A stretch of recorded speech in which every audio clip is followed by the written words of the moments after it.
More than 1 billion people will suffer hearing loss this year because of loud noise. Yeah, and most people who are struggling to hear either don't know that they have a problem or they're just not treating it. Amy Hockert shows us just how easily we can damage our own ears if we don't know how loud is too loud.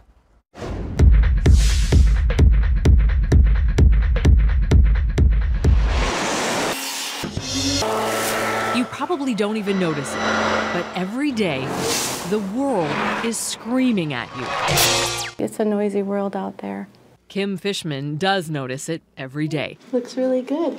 She's an audiologist who for 20 years has helped people hear. And this one is ringing on occasion. But her biggest challenge, Really shouldn't use Q-tips. getting people to listen. It's just too loud. Yeah. Oh, it drives me crazy. It's so frustrating. I mean, I wish I could show them the harmfulness of what hearing loss is and how many people have cried in front of me about their hearing loss. Fishman says hearing loss isn't just something we have to worry about later in life. She's seeing more patients at younger ages suffering from noise-induced hearing loss. There's patients from infants to adults. So I went into my daughter and son's school lunchroom, and we were trying to help them figure out how to lower the cafeteria because there's issues in that cafeteria.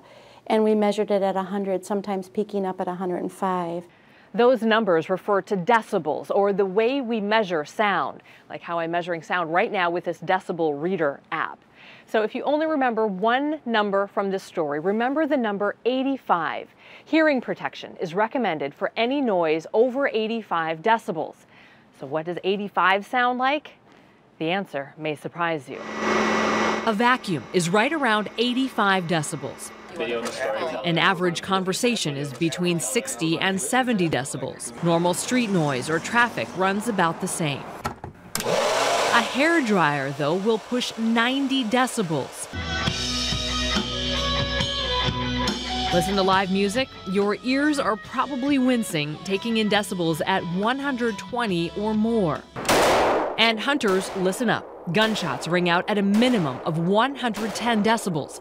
Worse yet, that pop happens so fast, the muscles in your ears don't have time to contract and protect themselves. Some people haven't shot a gun for years and years and years. And they said, oh, I shot a few guns when I was, young. And now they have a noise-induced hearing loss. So if we're all exposed to these loud sounds every day, shouldn't we all have hearing loss? Well, it doesn't quite work that way. Fishman describes it like this. One person can smoke just one cigarette and get lung cancer. The next person can smoke all their lives and never get cancer. In both cases, damage has been done, but the severity will depend on things like your genetics and how long you were exposed. Say you got sunburned, and you may not see that wrinkles right away, but over time those wrinkles will start to show up or the sun damage will happen. Not only that, once you damage your ears, you'll always have a lower tolerance for loud noises.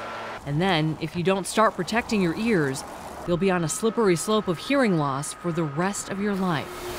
Which is a happy hoodie, and it goes right over their ears.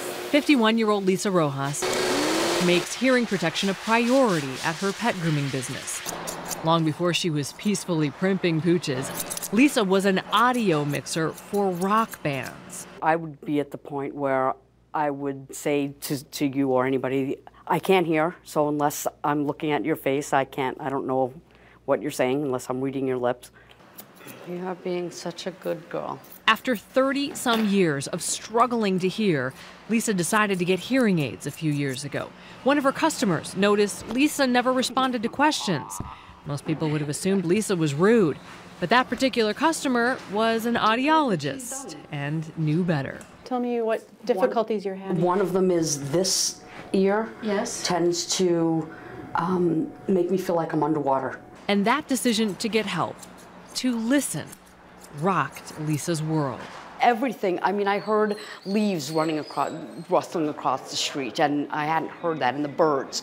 I'd missed the birds. I forgot how much I missed hearing the sounds of the world. The fact that Lisa waited 30 years to get help is actually normal.